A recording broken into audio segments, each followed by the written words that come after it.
Hello there, and welcome to the Stay Off My Lawn podcast, where we'll have a little fun, lots of laughs, and discussions on the common sense that needs to be applied to a lot of today's world news issues. And now, the disclaimer. Stay Off My Lawn is not intended as legal, medical, or financial advice. Void where prohibited. No purchase necessary to win. Open to legal U.S. residents 18 or over in the contiguous 48 states. Any resemblance to anyone living or deceased is purely coincidental. Actual price may vary. Only use as directed. Not a member of FDIC. And now, here are your hosts, Mike and Richard. Well, yeah, your hosts are here. One of them is missing, and as you can probably tell, one of them doesn't look like Mike at all. Hi there. Yes. So here we are. This is episode number 155 of the Stay Off My Lawn podcast on 2/17/2026. And I'd like to introduce you to our guest host today. It's Brad Storm, good friend of mine, and we've known each other for quite a while doing voiceover. How you doing, Brad? And what all do you like to do with voiceover? When it rains, it pours, my friend. You can't bring the thunder without the storm. There you go. I'm happy to fill in for Mike. I hope him for speedy recovery for him, and I hope he just gets back on the mend and get back in the seat to represent here on Stay Off My Lawn. But I've been involved with, I guess, voiceover since 2011. I went to Connecticut School of Broadcasting in Atlanta. That's weird, huh? And so I went to school there. I was just introduced to the world of voiceover through a DJ. And her name's Eileen Kimball. May she rest in peace. She passed away last year. But she introduced me to voiceover, and I cut my first demo with her, and been doing it ever since. I like to mess around with sound. I like to mess around with different characters, just like you, Richard. And, Yeah, we've been in a lot of sessions where, doing it's things. Really and what's the Larry Morrow project that we've both been a part of? Office Chimp. Yeah, Office Chimp go. is fantastic. You got to go check that out. I play this real tough rhino that has a really nice squeaky voice when he's not mad. And so it's a lot of fun. And when you're actually getting paid to do this stuff, it's really rewarding. Yeah. I mean, I've known you for a long time now, Richard, I feel, in the VO world anyway. And I know, that we've grinded through a lot. And you've taught me a lot. You've kind of been a mentor to me, because anybody that watches this show, Richard's an outstanding actor. He's outstanding. Oh, that's awful kind of you. You have taught me a lot, because you were on point when I first met you, and you just been on point, squared and tripled since then. So, yeah, thanks for having me on, Richard. Yeah, I have a lot of fun. Brad was very instrumental in A Christmas Carol, doing the final edit, putting in some of the music and the background sounds and all the stuff you don't think about. But when it's not there, the story just kind of goes flat. So, and he was also the voice of Christmas Future, was it? I was the voice of Christmas Future. He made it really creepy. It sounded pretty cool. But we've gotten some really nice reviews on that. So anyway, that's enough about us. Before I forget, Mike is actually going home today after 5 days in the hospital. His operation was a success, and we look for him to be on the mend. They fixed a lot of things on the inside, if you will. So he's doing pretty good at the moment.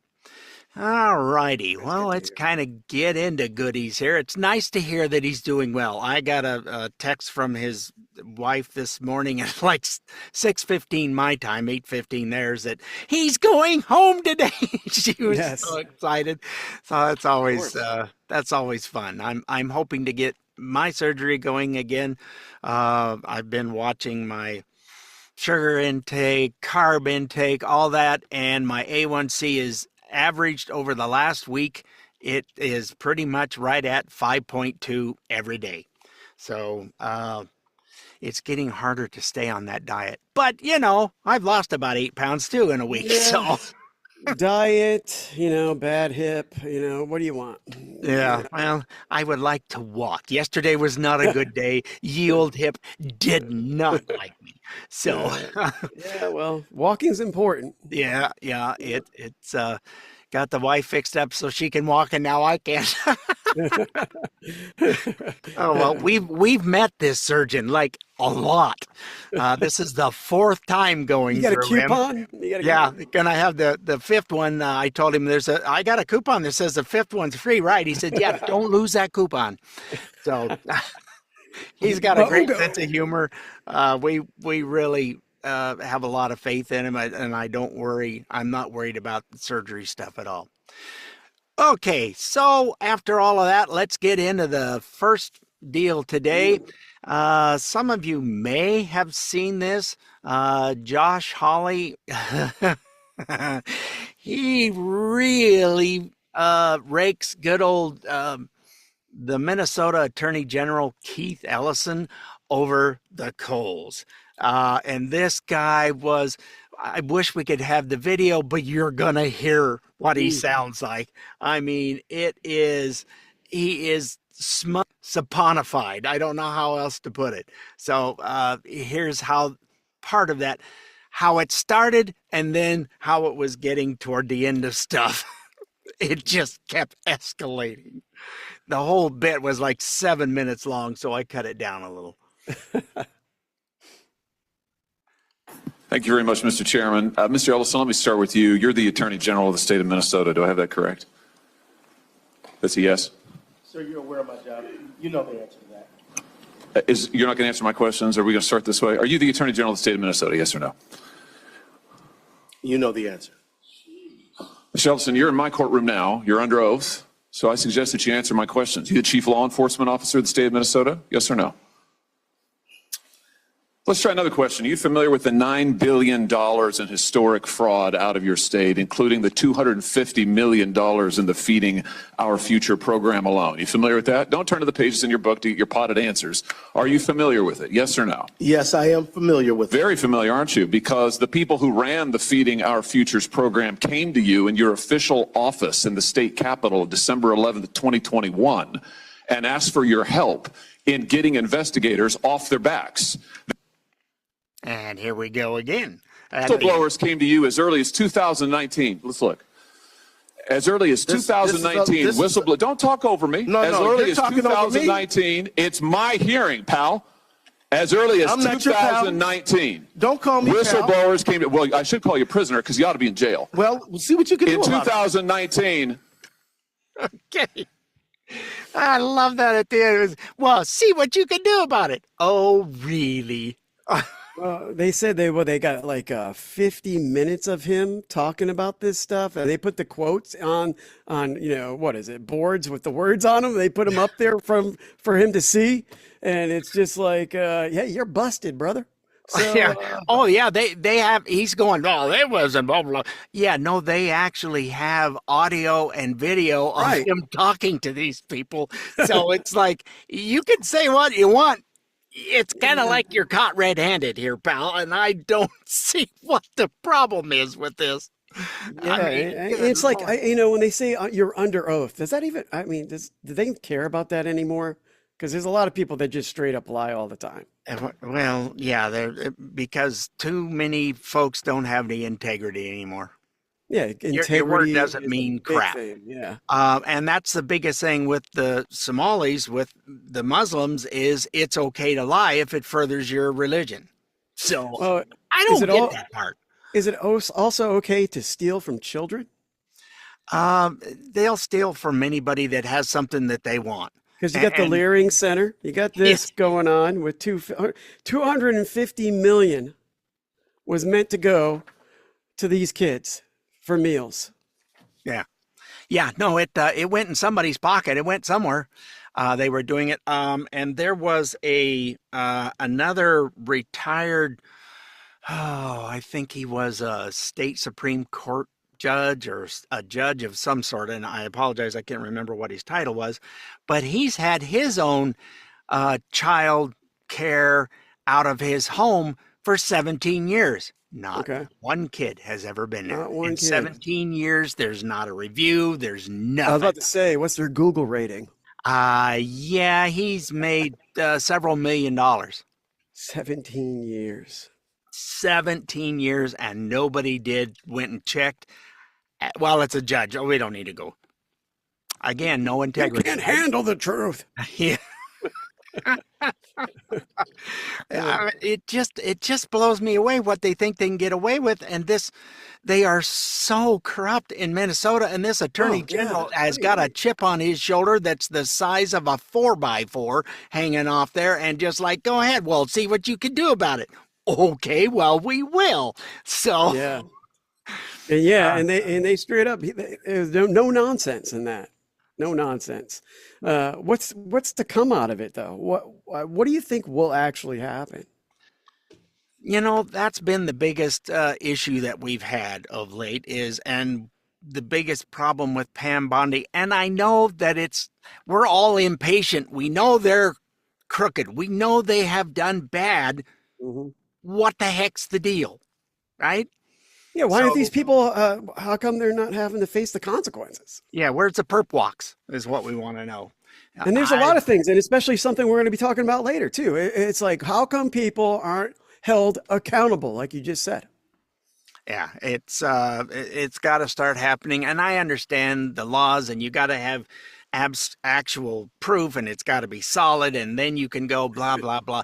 Let's just get it done, because we're only going to have a year. So, recorded audio and video. What else do you need? Yeah. And speaking of only having a year to do things, the SAVE Act, the Dems do not want to pass this in the Senate. It passed in the House. Woohoo! Not by a lot, because all the Dems voted straight party ticket crap. It's ridiculous, because you and I have both seen the numbers that it's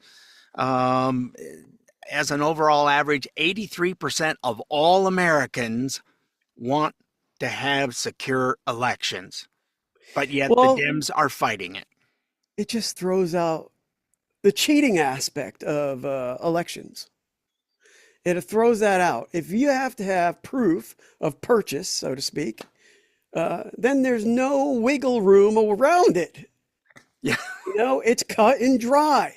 Yeah, and we're going to get into more of the fraud in the voting and that kind of stuff.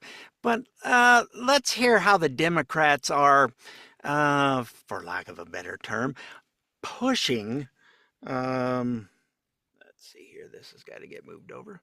They're all, bada bing. Everybody has exactly, how the Democrats are. They have their stuff. It's on a sheet, and everybody has to read from the same playbook. Otherwise, the propaganda machine doesn't have anything to go on. So the first one I've got on the SAVE Act and all the excuses that the Dems have, and they're pissing off people left and right. The first one here I've got is Jamie Raskin. And then, and I had a Chuck Schumer one, and I couldn't find that, but I did find one from Schiff. Same difference. And then Kamala Harris is going back through, and the stupid excuses why you can't get a photo ID just drive me insane. What's wrong with the SAVE Act? What's wrong with it is that it might violate the 19th Amendment, which gives women the right to vote, because you've got to show that all of your different IDs match. So if you're a woman who's gotten married and you've changed your name to your husband's name, but so now your current name is different from your name at birth, now you've got to go ahead and document that. You need an affidavit explaining why. And why would we go to all of these the troubles in order to keep people from voting when none of the states that are actually running the elections are telling us that there's any problem? Oh, jeez. That's the reason? Oh, yeah. How's that washing over you? It's like... I think you can get your license online now, too. I'm not 100% sold, but I know in South Carolina, my wife just got her new license straight up online. She didn't have to go anywhere. Um, to get the real ID, you have to go in with your wife had to have. I mean, it's all the same stuff. We've got the real ID. We've got the. But my wife didn't have to do that. That's what I'm saying. The real Oh, ID stuff, she just yeah. did it online. Every state's different. We had to make an appointment, had to go in with all our documentation, and you go in, you do it. It's no big deal. And now we have the real ID. Wouldn't they do that anyway? I want to know the percentages of people that get married and the wife has to change her name that doesn't get a new license, right? It doesn't know how to do that. Yeah. You know, come on. That's the one excuse. Well, I don't know how to get a birth certificate. I didn't either. You know what I did? I looked it up. I got a hold of the state I was born in and said, I need to have a birth certificate. They said, okay, send us $50. And I got my birth certificate. Guess what? Just ask ChatGPT if you don't know it, or Gemini, or one of those AI services. Oh, you mean that thing called the internet's works? Ding, ding, ding. Hey, Google. All right. Well, let's see what Cammy Joe had for us when she was running for president, because hers was they're still trotting it out, trying to push this. Number 2. Yeah. Oh, Lordy. Okay. Yeah, this one's, they're still pushing it. Is agreeing to voter ID one of those compromises that you'd support? I don't think that we should underestimate what that could mean. Because in some people's mind, that means, well, you're going to have to Xerox or photocopy your ID to send it in to prove you are who you are.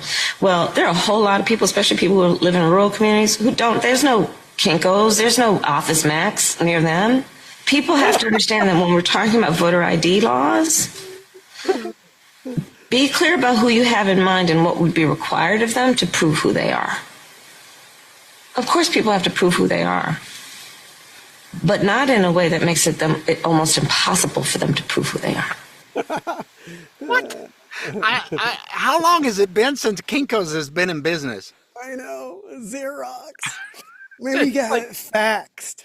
Get it faxed. Hey, here's a thought. I live out in the country. I'm not anywhere close. I have to drive 4 or 5 miles into town, into a little small town. He has all kinds of copying, printing, and all that kind of stuff. And don't even need to do that, because if I need to print something out, my computer has a scanner printer on it. I mean, come on. Oh, and like, even going back to voiceover with Fiverr, they want to see, they got to see your ID for tax purposes. So they just you take a picture of it and they upload it and scan it. There you go. It's done. Yeah. I have. Who doesn't have a cell phone? Yeah. What are one of them there fancy talking machines you're talking about? It's a walkie-talkie. That's right. Oh, my Lord. Oh, and so that we have a consistency here. Oh, Jesus. Here's Adam Schiff. Oh, Shifty Schiff never lets us down. What about the idea of photo ID being required to vote? Are you in favor of that? Can there be a compromise where Democrats and Republicans put forward photo ID as a requirement for voting? So, Jonathan, what you've just asked is essentially Republicans have created distrust in the elections by making claims of non-existent fraud in the elections. And shouldn't we use the distrust they've created in order to enact a voter suppression law, which is the SAVE Act, which would require people to have a birth certificate or passport, documents that millions of Americans don't have. Almost half the country doesn't have a passport, and I don't know where many millions of people would even find a birth certificate. So but I asked you phony fraud claims. But I was asking you a different question. Photo ID. Because as you know, let's show up, there was a recent poll, there's been a lot of polls on this, but in one recent Pew poll, 83% of adults support requiring photo ID to vote. 71% of Democrats favor requiring photo ID. Is that something that you can support? And if not, why not? It's still going to be something, Jonathan. it's still going to be something that disenfranchises people that don't have the proper real ID, driver's license ID, that don't have the ID necessary to vote, even though they are citizens. This is another way to simply try to suppress the vote. It's like they're all just keep saying Americans are too damn stupid to figure out how to get the We got to documentation. hold their hands. I saw a list of like 20 things where you have to show ID. You to buy liquor, you got to show ID. To get a house, you got to buy ID. To rent a home, you got to buy ID. To buy a car, you got to get ID. To get a loan, you got to have ID. And if you're And too if stupid, you don't drive and you don't have a driver's license, you got to have some form of you ID. can still go to the DMV and get a picture ID that is not a driver's license. It is not difficult. Every state does it. And I don't know about you, but I got my birth certificate. Yep. I mean, but once again, we did what, like you said, we just looked it up and figured it out. I get it. Yep. Mine's kind of old and looked like it's on microfilm, but Microfiche. I remember those crap. days. I just how they just keep pushing this, and Americans are going, no, we want to have ID, and they're going, well, we think you're too stupid to have that. So Once again, they don't want it to be cut and dry. They want it to be complicated and skewed, and so they can get people to vote for them that are not from this country. yeah, their voting base that's getting deported, they're getting upset about. It's like, if you can't win without cheating, it gets old. And we're going to have a lot of cheating stuff coming up, as it were. Oh my goodness, we're up to the first break already. So let's take our break and we'll have a word from the Stay Off My Lawn radio show and podcast.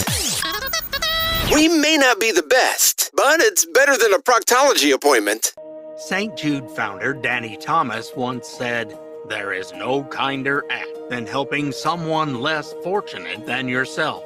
Your kindness and dedication in the generous giving you do is essential to help further the life-saving mission of St. Jude, finding cures, saving children." St. Jude Children's Research Hospital has been around since 1962, and in all that time, no child has ever been denied treatment based on race, religion, or their family's ability to pay. To learn more and do your part, visit stjude.org. Okay, kind of a shorty commercial today, but trying to put stuff together, and I went nuts. I forgot to get commercials from Tarnow. You're doing a fabulous job, Richard. You're doing a fabulous job. We're figuring this out. It's kind of like, and thank you for helping. And Brad, you're doing terrific.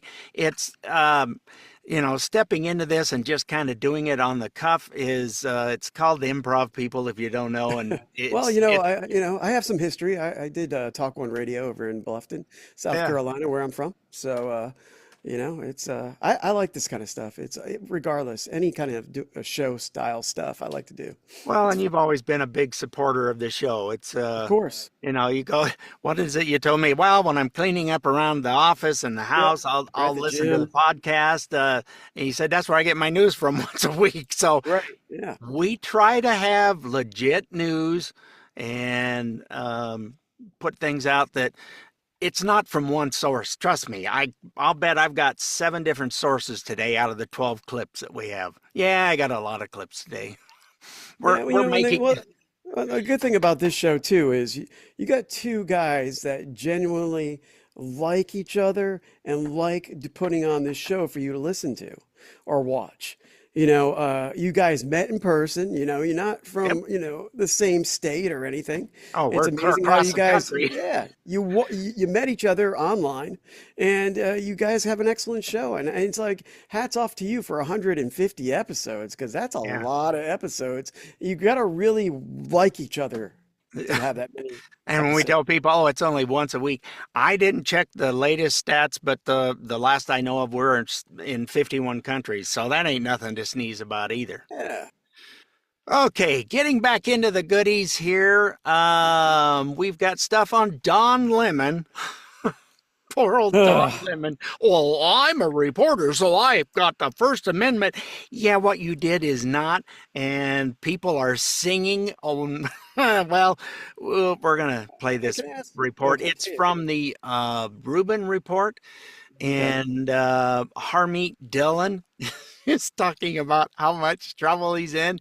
And then we have another little clip that we'll play on who's singing a song and not in Don's praise. Turned himself in and went, yes, I helped him. I was really, can I get off if I tell you this stuff? Okay, here's the first one. What would you say to the people that would say Don Lemon is a journalist, and as a journalist, he was just on the ride with them, he was just reporting on what was happening, and he should have, in essence, some special protections? Well, Don Lemon might have gone to the Leering School of Journalism, where they did not teach the distinctions in the First Amendment. The First Amendment is not a license to violate other people's First Amendment rights. He said, oh, well, this is the First Amendment. When the pastor said this is shameful, it is shameful that you came in here and into this house of God and you brought your political things into this church. And Don Lemon says this is the First Amendment. Well, no, the First Amendment, as you know, Dave, has, as we've discussed, has specific time, place, and manner restrictions. You don't get to do your protest in a federal courthouse or in the post office obstructing people from getting their mail, or in the White House, or, you know, in even on certain sidewalks. You have to get a permit if you're going to do things that obstruct, and you have to give notice. They didn't do any of that. They treated this private property as a public park to conduct their protest. And they did it to the exclusion of the intended purpose of that space, namely to worship God in the way that the followers of that church, city's church, are used to doing. Let me say to the devil's advocate people who say, but he's a journalist, do we want to see this type of a scene with neo-Nazis doing a protest in a synagogue? You know, people who dislike Islam doing a protest in a mosque? Not everyone is going to be as peaceful and a mild servant of God as Jonathan Parnell. There will be violence. There will be anarchy. There will be a retreat from houses of worship because people will be afraid to go there. That is why we have a zero tolerance policy for this. And that includes anybody who calls themselves a journalist, but is obstructing, intimidating, threatening, and otherwise violating the FACE Act. So I don't know why they put that music. It was from the clip, so I have no idea what the deal was. It's kind of soothing. Yeah. And that is, in case folks don't know who Harmeet Dhillion is, she's the Assistant Attorney General for the United States. She's right underneath Pam Bondi, and she is sharp as a tack. She is one bright lady. So... yeah, old Donnie's got him. She just kind of put it out there. Here's what you've done. Here's where you're going to have your took us in deep doo-doo. And just this week, a gentleman turned himself in, and it's not going to go if I go to that, is it? And this is the one of the protesters? No, kind of. It was someone who helped him plan it. So he says, well, I wasn't involved. I just was there. Masterminds. The strings. Young kid, in fact, is what the deal was. So let me get that brought up. And yeah, I thought it was just funny as all get out that when he turned himself in, boy, he just goes, what do you want to know? I'll tell you everything. Honest, please don't arrest me, you know. So here, this is a little short news clip from News Nation, I believe it is. Also developing this morning, a new federal arrest is drawing attention to what prosecutors say was Don Lemon's role in planning and recording the disturbing protest of demonstrators storming that Minnesota church service. A Temple University student has now surrendered on federal charges, admitting he helped Don Lemon with logistics and local contacts ahead of that anti-ICE protest. Jerome Richardson, a political science senior, turned himself in and is accused of conspiring to interfere with religious worship. Court records and social media posts show Richardson describing himself as assisting Don Lemon in the days leading up to the protest. Lemon, who claims he was just reporting, was arrested last week and released, but prosecutors say this new arrest undercuts that defense, suggesting planning and not just passive coverage. Oh, I was just there covering the event. That's all I was. Yeah. You know what? You don't have anything better to do than just to interrupt a place of worship, regardless of what people are worshiping. That's just what was the intent there? I mean, were these protesters paid too? By the way, were they paid to do this? Yeah, there's lots of evidence to that effect, and they're trying to cut that off. I hear his name and then I go, okay, I'm going to remember what it is. His first name is like a typical British name, but he's American and he's hanging out in Shanghai, China is where he's currently living. He made a bunch of billions, I think, off a software company that he had sold. And so he's worth lots of money and he's got nothing better to do than manipulate people. That's right. And so they're looking at cutting anything off, freezing his assets. They're doing that to Soros, but yeah, these people are all paid. And Don Lemon was, if you think Don Lemon did it out of the goodness of his heart, somebody gave him some money to go do that. He's got too much time on his hands nowadays. I mean, he's not covering the event. You know, I go to church and I just want to escape everything, and I want to pray for people that are fighting for their lives that are close to me. Mm-hmm. You know, that's why I go to church. And you just interrupted everybody from their peace. That's wrong. Totally uncalled for what he did. Very selfish. And you've seen the clips on that, I think, as well. But good Lord Almighty, shoving his little microphone thing in the preacher's ear, and the preacher put his hand on his shoulder and said, "I need to go check on my flock to make sure everybody's all right. Don't you touch me." Well, la-ti-da to you too. Well, you came into my church, pal. I'll touch you if I want. I'm surprised lightning didn't strike him down or anything. Yeah. Well, I'm surprised they didn't start doing stuff. You know what? What goes around comes around. There you go. What goes around, your time will come. Well, your time will come. Yeah, I think that it is coming indeed. So, yeah, I don't have any more. It just blows me away that, and this new stuff coming up with that. That kid that went, well, I helped him plan the logistics. I helped set it all up. It's like kind of takes away the First Amendment rights, which you don't have to do.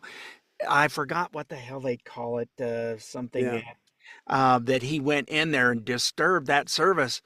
Oh, he already shot himself in the foot going and doing that. So, yeah, that's not going to work for him. No, it just looks like Minnesota is not the place to be at the moment. Yeah, it just keeps going. Let's just be honest. When you hear all the stuff that they've taken from pictures and then they tried to put it on, here's what ICE is doing when they were up in Minnesota. Yeah, we got a bunch of those later that's coming up. One of our favorite folks that we like to go to and play his clips. Oh, the Epstein files. Oh, Lord. The Democrats are going, you've got to release them. You've got to release them. You can't have them redacted. You've got to release those Epstein files. Okay, they did. They couldn't get turned around, turning themselves inside out to go back. Are you going to apologize for releasing? Wait a minute. We did what you... For a while, I thought they didn't even exist. What was that all about earlier? Yeah. Well, there's nothing. What do you mean there's nothing? The hell, there ain't nothing. Yeah, there's more than nothing. And, this is once again accountability. Are these people going to actually pay for what they've done? Yeah. And for the better part of us, I would say sooner rather than later. So this is kind of a good synopsis of what the Jaya Paul, she's another one of those of the what is it, the five they call them? Yeah, I know what you're talking about. Yeah, and she Fantastic can't even Five. get out her demand for how she wants an apology. Are you? She's just stammering. And anyway, so here's this clip from Wesly Austin. Be careful what you subpoena for.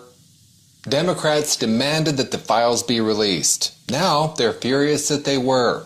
Here's Representative Jay Paul scolding Attorney General Pam Bondi for releasing the files. Attorney General Bondi, you apologized to the survivors in your opening statement for what they went through at the hands of Jeffrey Epstein. Will you turn to them now and apologize for what your Department of Justice has put them through with the absolutely unacceptable release of the Epstein files and their information? Democrats pivoted so fast, their narrative pulled a hamstring. They wanted the files released until they realized it read like a guest list at a DNC fundraiser.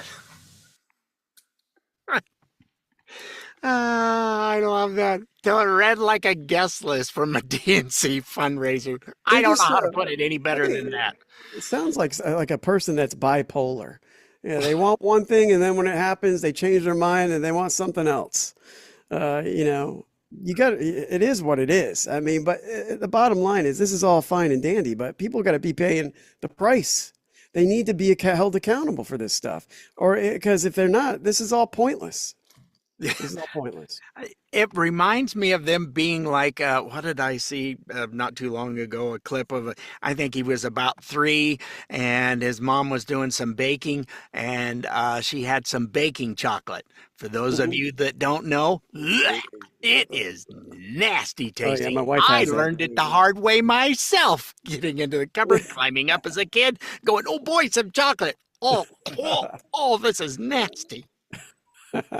So it's baker's chocolate, but this kid was going, oh my. She finally just said, okay, here, you can have it. He took one chomp and his face changed and he was looking at her and he didn't want it anymore. It's kind of what the Democrats are doing. How's that for a good analogy? That's perfect. I think that was perfect. They come up and they're going, but yes, you got to. So they're pounding on it. They're going to the propaganda machine saying we need to have all this done. And then they went, uh-oh.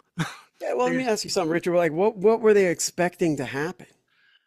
I can tell you what they were expecting, to see more stuff that, Trump would never went there. It's the Trump, they were trying to get Trump and they're going, uh-oh. It's not Trump who's got God. It's our people. Uh-oh. Well, they've said it time and time again too. Like if Trump was all over this thing, they would have hung him out to dry a long time ago. Yeah, I know. Yeah, they had it for 4 years with Biden. Why wasn't it released? Oh, that's because they looked at it and went, oh, hell no. But they saw Trump's name. Somebody saw Trump's name in there and they went, because there was emails and it was Epstein referring to him because Trump kicked him out of Mar-a-Lago and Epstein wanted to get Trump. How can we get this guy? How dare he do that to us? Oh, yeah. Retaliate. Yeah. Get some blackmail on him. Yeah. That was the biggest reason. They said what, Maxine? They said they had a picture of her in prison recently, and they compared it to another picture, and like the nose is shaped differently, her forehead's shaped differently, and they're like, oh man, this is not her. And then with Epstein, they said they found him in like Brazil or somewhere. He had long hair and a beard, looked just like him. I mean, I go on Twitter a lot, so this is where I found out. Well, there's been some recent things, and it's anytime there's a conspiracy, to me, a conspiracy is there's smoke. Let's see where the fire is, because there's been a lot of those that have been proven of late. Oh, that's just I don't trust you guys any farther than I can throw you. Yeah, what's her name? I might have got her name wrong too. What was her name? That's in prison. Epstein's. Ghislaine Maxwell. Yeah, Ghislaine. That's it. Yeah, that's it. No, that's it. Yeah. So, not Maxine Waters. Yeah. Anyway, she should be in prison too, but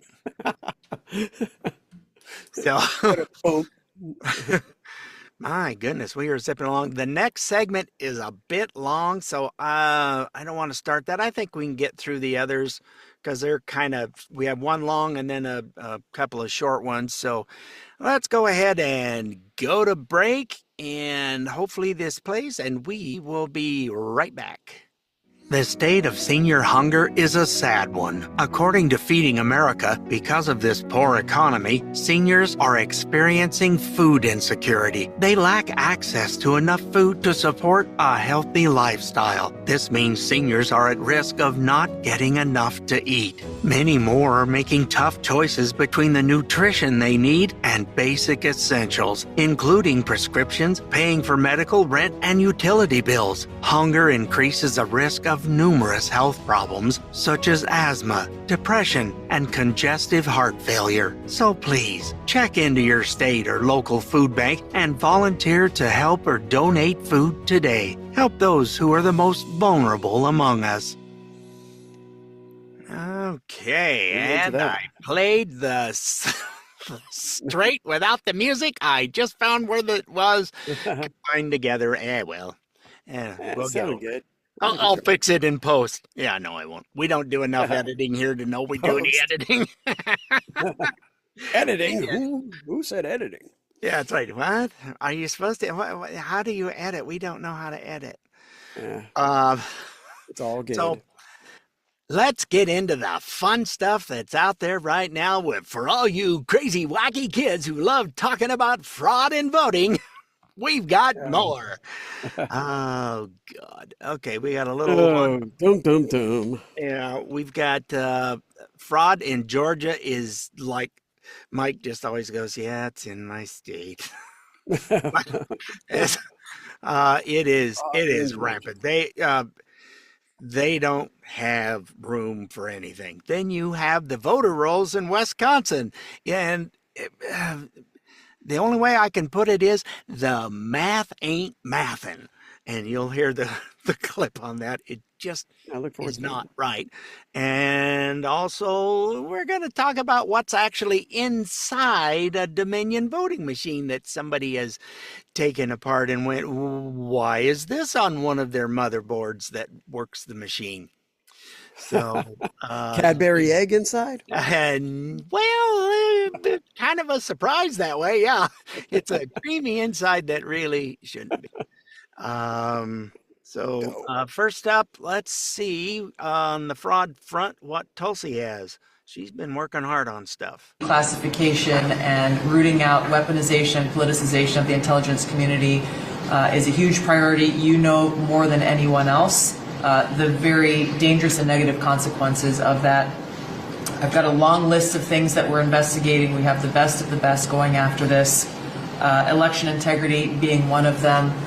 We have evidence of how these electronic voting systems have been vulnerable to hackers for a very long time and vulnerable to exploitation to manipulate the results of the votes being cast, which further drives forward your mandate to bring about paper ballots across the country so that voters can have faith in the integrity of our election. That's what they're working towards, and 83% of Americans have said, yes, we want to have faith in our elections, if you will.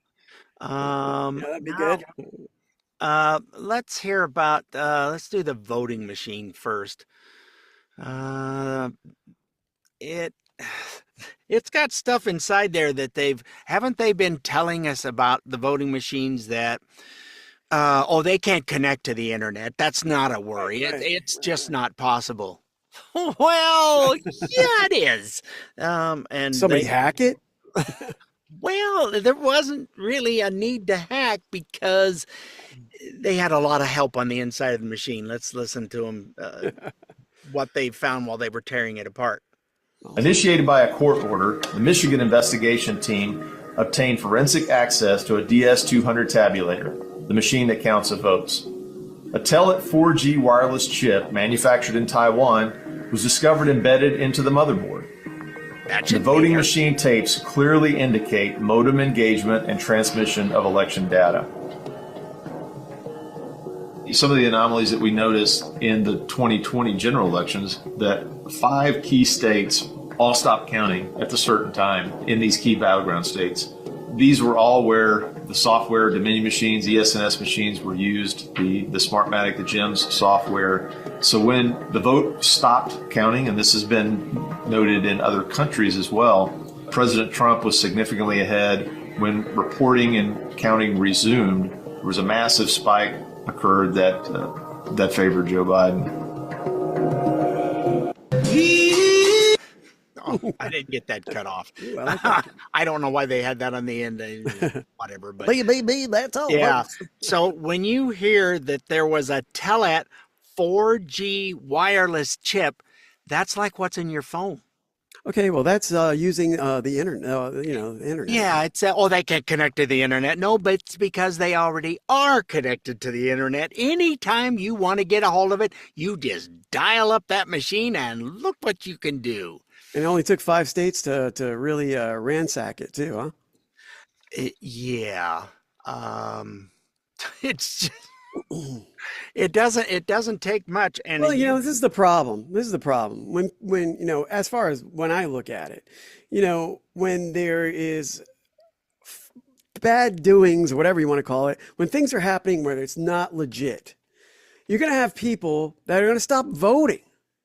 They're going to, because they don't believe in my vote doesn't count. Accurate. I mean, I'll be honest with you. You might get mad at me, Richard, but I didn't vote last time.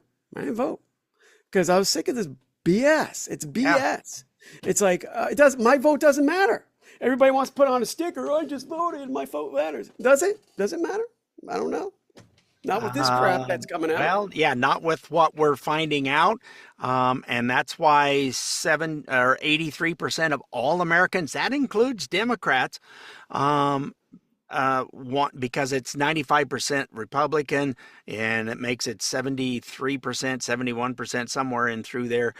Democrats say, yeah, we want to show ID so that we have no mail-in ballots either. No mail-in ballots. No, those have to go away. Do you know other nations like France, a lot of European nations, they have banned mail-in ballot for the reason we're having a problem with it. Right. Well, the post office, the mail system is horrible now these days. It is around here anyway. So you just can't trust it. No, it's irritating. And speaking of not trusting, the other thing that some of these states have been told to do and haven't is clean up your voter rolls. Well, they don't want to do that because they can then use them to do a lot of other things. Like in the mail-in ballots, a bunch of them were sent out. A bunch of them came back because they were undeliverable. So what did they do? They opened the envelope up, they voted, and put it back in and put a scribble because this particular state didn't check signatures. And there you go. So yeah, that's not good. It really needs to be universal throughout the country how things are done. Yeah, they got the individual state stuff. And where are you seeing all the problems? Well, let's see. You got Oregon, Washington, California, right up and down the coast on the outside edge where the big stuff is. You've got Illinois got a problem. Minnesota's got a problem. And now here's another state. Well, Colorado's in big duty. The one that's a Secretary of State, that's who's in charge of the voting, is going, I just saw an article, they're sweating bullets because they know they're going to be next and they know what they've done. So Colorado's in trouble. And here's a state, gentleman, that has some interesting information on Wisconsin. So the state of Wisconsin currently has 7.14 million registered voters. Now that is a problem, because the state of Wisconsin only has about 5 million adults. Like that simple math says that doesn't work. You have a state that has right around 5.1 million adults, people who are over the age of 18. Yet somehow there are currently 7.14 million registered voters in the state that has 5.1 million adults. On top of that, the voter rolls are growing daily. Every single day, there are at least 5,000 to 10,000 people who are registering to vote in the state of Wisconsin. How is that possible? How is that not under investigation? How is that not just stopped elections in the state of Wisconsin? When you have nearly 2 million more people registered to vote than you have adult citizens, that is either fraud or that's definitely fraud. I like how he goes, it's either, there is no either. Let's see, divided by the coefficient of error to minus the nope, that's still too many. Or you really suck at math. I mean, I can't believe their voter rolls 2 million more than you actually have in the state. So how long does that take to get corrected? Yeah, that's the problem. They've just left it go, and then they use some of these names and stuff. There was, I forget, dang it, they were going through a particular, I think it was in Minnesota. One house that was abandoned had a condemned sticker on it, but it had an address, had 19 people voted from that house. There were ghosts. Yep. Same thing with a warehouse that could have been apartments or whatever, had 100 and some odd people voting from an empty warehouse. Yeah, weren't the dead voting as well in some states? Well, they have a lot of time on their hands, so they can just get up and go in and cast their ballot as well. Yeah, it's like Thriller. They just come out from the grave, start dancing and do their vote. I thought of the Thriller bit in a long time. So since we're talking about fraud, here's a gentleman, and I may stop this part way through after he's done a bunch, but we're talking about fraud via propaganda. He's going to describe the pictures. I could put them up, but they were so small you couldn't really see them anyway. I just am familiar with them. So he did a good job of telling you what the picture was, and then how it was presented by the fair and balanced news media. Hey now. Yeah, you mean the propaganda machine? Yeah. So here's that. In the middle of a propaganda war. I love you, and you can be as mad at me as you want. You're wrong. Okay? So listen, I'm going to rapid fire these. Here we go. Right here. Number one. No, this is not a picture of an 8-year-old girl who died in ICE custody under the Trump administration's heartless dictatorship. It happened in 2023 as reported by the New York Times under the Biden administration. But now it's getting millions of views and being labeled as happening now. Number two, no, this is not a photo of a 5-year-old put in a cage because of the current administration calls people illegal. Nope. Snopes reports after millions of views, it was discovered that was a photo taken at a protest staged in front of Dallas City Hall. The parents brought the kid to the protest. He was in the cage for about 30 seconds, and he cried because he couldn't figure out how to get out.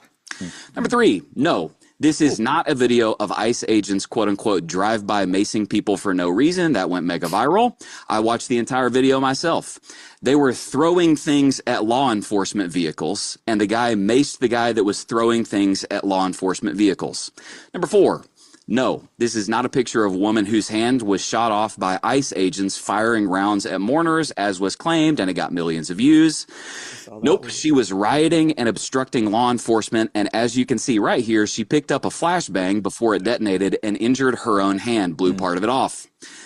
Next one, no, this is not a picture of a 5-year-old boy arrested by ICE.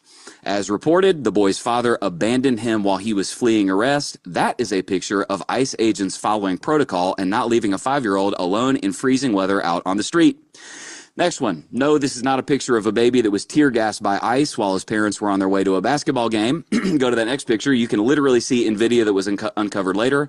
His parents lied. They're on video at a violent protest, and they left their baby alone in a car for 45 minutes at a riot that they helped cause, and they forced tear gas to be deployed. Next one.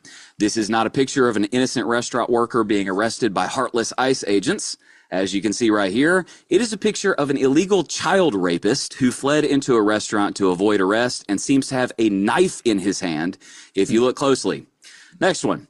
This is not a picture of ICE ripping a disabled woman from her car while she was screaming that she was trying to get to the doctor, as was claimed and seen by millions of people. I watched the entire video. She was intentionally obstructing ICE officers by blocking a road. She was asked by 4 different ICE officers to move. She did not comply, and so they were forced to remove her from her vehicle. Next one. This is not a picture of a mother whose son was gunned down for no reason by quote-unquote racist ICE officers. Nope. Actually, it was discovered this kid was firing an AR-style rifle into the air in the middle of an apartment complex. He was asked to stop by law enforcement who self-identified as law enforcement, and not only did he not comply, he is reported as turning his firearm on the ICE agent and firing a shot in the agent's direction. In fact, the kid's dad admitted in a video interview that I watched that his son was doing something illegal with a gun, and he knew that it was illegal. So, yeah, he has about another 7 or 8 examples of it's, I like how he termed it a propaganda war, which is what it is. I mean, it's the news media. Nobody watches it anymore. CNN is just getting pummeled. And just wait. Just wait, because AI is going to make everyone confused about what is real and what is, it's already happening. Yeah. It is already happening. Yeah. Everything you watch, television, right? Yep. Everything you watch, you're just not going to know. Yeah. You're just not going to know. And that, So I saw the real thing happening. That lady with the flashbang, for instance. I too saw that video. She picked it up and then went screaming to the ground. It went boom in her hand. And if you've ever had a firecracker when you were a kid and you had a short fuse and you were trying to get it lit and then it goes up, it finally lights and bang, that hurts. I can't imagine having something like that makes a part of her hand is gone forever. Play stupid games, win stupid prizes. This is not Call of Duty. You can't just cook a flashbang and then throw it.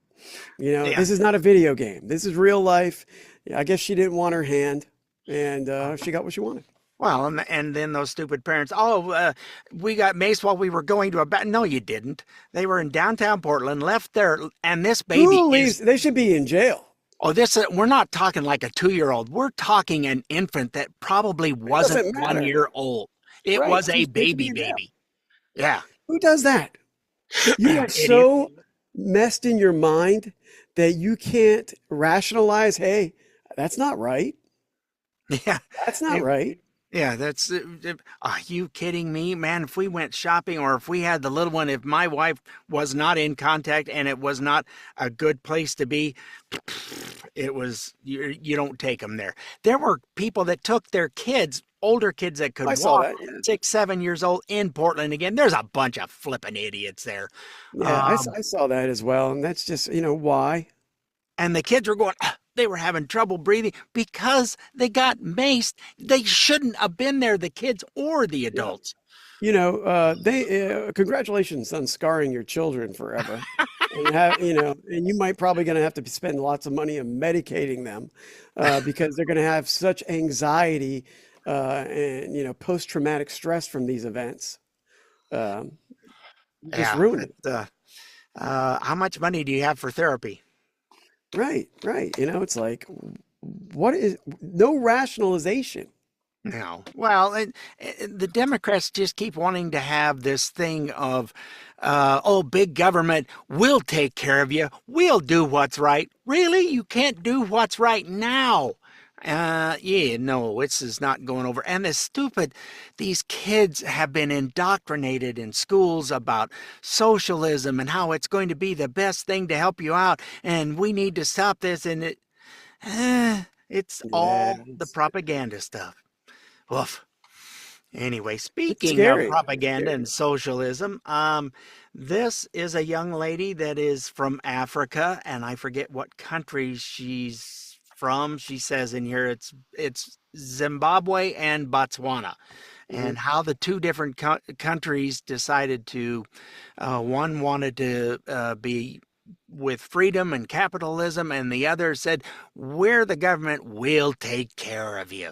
And let's see her explanation of how it worked out for the two countries. Perfect. In 1960, Zimbabwe was almost 5 times richer than Botswana. Today, Botswana is 6 times richer than Zimbabwe. Here's what happened. Zimbabwe said, government will fix everything. They grabbed land from farmers who knew how to grow food. They printed money until it became worthless. Literally, trillions of dollars for a loaf of bread. They regulated everything until starting a business became a full-time job just to get permits. Meanwhile, Botswana did the opposite. They protected property rights. If you owned land, it stayed yours. They kept government small and let people build businesses freely. They didn't print money to solve problems. They created an environment where people could solve their own problems. The result? In just 50 years, Botswana went from one of the poorest countries on earth to having a higher standard of living than South Africa. Zimbabwe went from the breadbasket of Africa to needing food aid. Men lie, women lie. Numbers don't. Zimbabwe chose socialism and Botswana chose freedom. So next time someone tells you Africa needs more government control, show them this video. I mean, she just went right to the heart of it. Here's what they chose. This is what happened. And in 6 years, we're six, in whatever amount of time it was, they're now 6 times richer because I don't care. The Dems I hear is, well, all these billionaires, no. Shut up. They're the ones that are supporting stuff that have made jobs, that have built businesses, that sacrificed. I'm not a big fan of Jeff Bezos, for instance. Right, okay. I remember when Amazon started. I was in the Pacific Northwest where he was, and they were always on the radio talking about they have stacks of books. You can't have books big enough. And they had kind of creative commercials. He spent years doing nothing but that. Lived, ate, breathed 7 days a week, 18 hours a day plus, just trying to get that thing. He sacrificed for it. Mm-hmm. The problem with most of these lefties, don't want to sacrifice for it. They just want somebody else's money. No, and somebody else is tired of giving their money to all this. You're obviously collecting too much taxes if you can take and give it to other countries and have it for this and billions of dollars that was fraud that nobody said anything about it, and nobody noticed it was even missing. How do you not miss billions of dollars? California is going to make Minnesota look like a kiddie bath. Survival of the fittest. It's not the survival of the laziest. We want people to be motivated. We don't want people to be lazy. Competition breeds excellence and it breeds innovation. And there's going to be different classes. That's just the way it is. But don't, like you said, don't pillage the middle class for people that don't want to do anything. Yeah. Well, that's the way taxes start out. It's, we're just going to tax the rich. That's all we're doing. And then all of a sudden your taxes go up. You say, wait a minute, I thought you were only why is this affecting me? I don't have a problem with people being wealthy. I don't have a problem with that because you know what? It gives everybody a chance to reach that horizon. Yeah. You have possibilities where you can reach those horizons. In certain in other areas, you don't have that opportunity. Everybody's the same. And where's the competition? Where's I want to be better than this person? Yeah. There's nothing. So what drives you? Yeah. What drives you? And you demotivate those that are at the top working hard. They're working their tail off. And it's like, why am I working this hard if I'm making the same money as this guy that's sitting on his butt? Well, I'm not going to work that hard anymore. And that's kind of where we're starting to get at right now. And you just see it. You see it in Zimbabwe. Yep. Absolutely. 100%. Zimbabwe. Venezuela. Yep. And you're going to start seeing it if it isn't already happening in New York City when that socialist clown. My wife's in Missouri right now.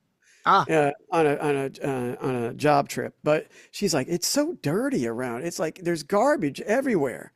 And you come from where I live, everything's pretty much kept clean and there's pride, and it's sad. Like certain states, they're crumbling. Yeah. And New York is everybody's moving to my area from Ohio, New York, Connecticut, Rhode Island, Maine. They're all moving here because they want to get away from the cold and away from other BS. Little old Idaho, which you're probably familiar with, we have people moving over here from Washington, Oregon, and especially California. And the Californians come up and they go, we're conservatives. you're California conservative. Yeah, just don't, if you're going to move this way, don't repeat the same mistakes. And that's what they're doing. I happened to be at a grocery store getting a few things when the wife was recovering from one of her knee surgeries, and these two ladies were talking. Apparently her friend had come up to visit her, and they were sitting there chatting. She goes, I don't know. We can't seem to find any of the free stuff. I don't know where that is. We don't have that here. And we actually had to take a mortgage out to buy our second home. Oh, it was just rough. I thought home prices were down here. No, you idiots came up here and screwed up our home market. Yeah. So yeah, all they do is take their problems where they were, and they're in a trailer following them right up here. So I'm not a fan. No. Well, we've had an exciting day, and we've gritched our little hearts out, and I've enjoyed you being here. And we got one more thing that today I went, you know what? Let's give Paul Harvey a rest. We do Paul Harvey a lot on this show, and we love him to death. But I ran across a thing from a CBS, has an upbeat story. It's from On the Road with Steve Hartman, and I'm just going to play the clip. It's very nice. How do you define patriotism in our now bitterly divided nation? Is it praise or protest? Is it a clenched fist or a helping hand? Definitions vary. But tonight I have an example I think we can all agree on. A story I first told back in 2022 at the annual All-State Chorus in Louisville, Kentucky. Every year, 600 of Kentucky's best high school singers gather at the convention center to practice and perform. It can get a little noisy. But it's what happens back at the hotel that brought me here. A special performance, now in its 38th year. Back in 1987, late one night, a small group of kids, still wired from practice, gathered along the balcony here. Everybody's chatting away, waving hi to each other. Choir director Brett Burton was a student at the time. There's just certain things that happen in life that leave a memory on you. And this is one of them. Mm-hmm. It was just something amazing. Today, the same wonder unfolds in much the same way. The waving, the ruckus, and then, out of nowhere, the hum. Someone sings a pitch. It can be anyone from anywhere. Once one person starts, everyone wants to be a part of it. And eventually the entire hotel catches on. And then you're singing the national anthem.